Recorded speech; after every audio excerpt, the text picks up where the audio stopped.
For our A2 main task, my group and I were given the brief to produce a music video for the song of our choice.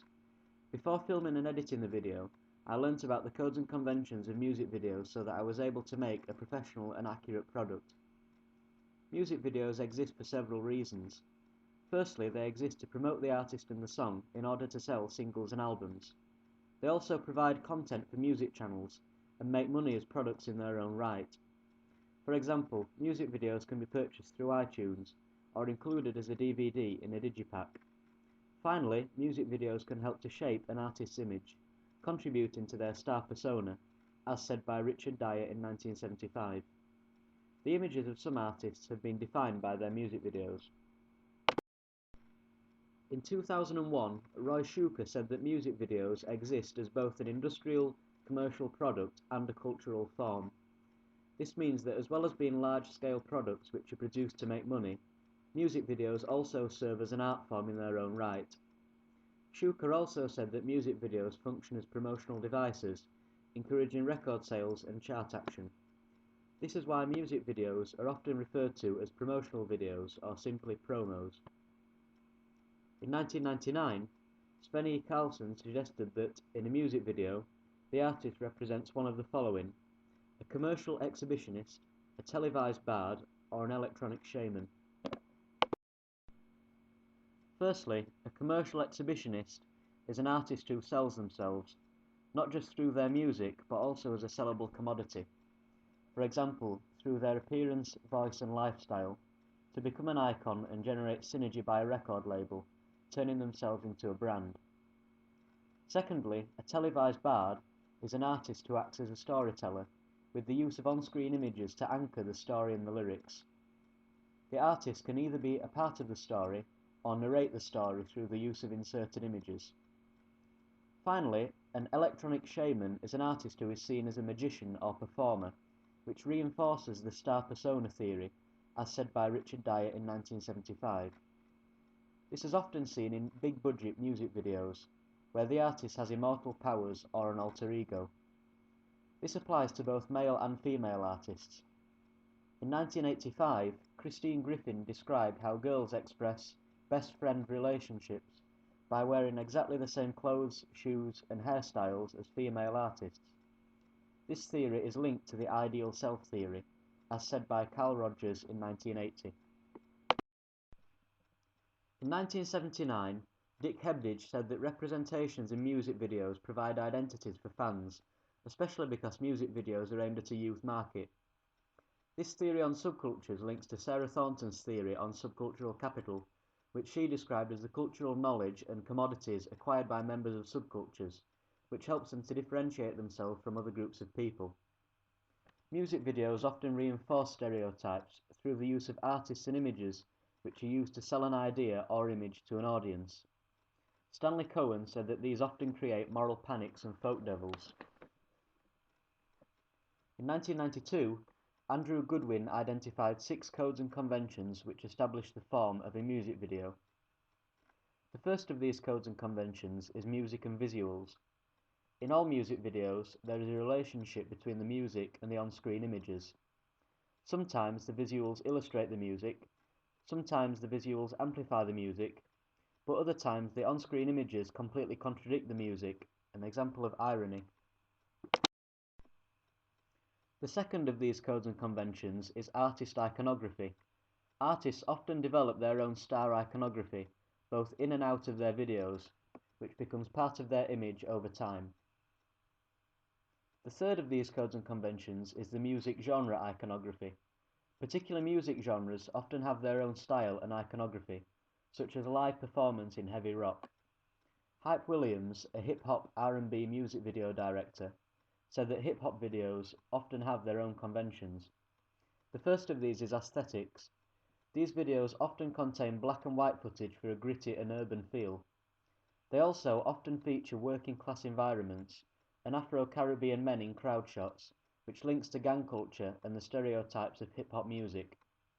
Another example of iconography in hip-hop videos is the car shot, where the artist is seen through a car window, which acts as a metaphorical barrier to society. The fourth of these codes and conventions is lyrics and visuals. The lyrics can either illustrate, amplify, or contradict the visuals. The fifth of these codes and conventions is close-ups. These are very common in music videos, as there is demand on the part of the record company for lots of close-ups of the main artist. The final convention of music videos is voyeurism. There is likely to be reference to voyeurism in music videos, particularly in the representation of women, which links to the male gaze theory, as said by Laura Mulvey in 1975. However, references to voyeurism are also made in music videos through images of screens, binoculars, cameras, and close-ups on the artist's eyes. In 1999, Sven E. Carlson identified two types of music videos, the performance video and the narrative video. However, there are also performance narrative hybrids. A performance video is one which mainly shows the artist performing in one or more places. A cliched example of a performance video is the artist walking down a street. This is often seen in rap and indie rock videos, as it makes the artist seem more relatable. Other common places to record include a recording stage or rehearsal room, but a performance video can take place anywhere. There are three types of performance videos: song performances, dance performances, and instrumental performances. The most common is the song performance, which features the artist lip-syncing to the song. However, many performance videos combine a song performance with a dance performance. A narrative video is one which contains a visual story which is easy to follow. A music video is most appropriately understood as a short silent movie to a musical background. In 1977, Tsvetan Todorov suggested that all narratives have a common structure, the five-stage narrative structure. Stage 1 is a point of equilibrium where everything is normal. At stage 2, the stability is disrupted, creating disequilibrium. At stage 3, the disruption is recognized, and at stage 4, action is directed against the disruption. Stage 5 is the restoration of a new state of equilibrium. In 1999, Sven E. Carlson said that the music video is a form of audio-visual communication in which the meaning is created via three carriers of information: the music, the lyrics, and the moving images. Firstly, music videos are composed by adding images to music. The role of the director is to create moving images which anchor, as said by Roland Barthes in 1977, or challenge the music.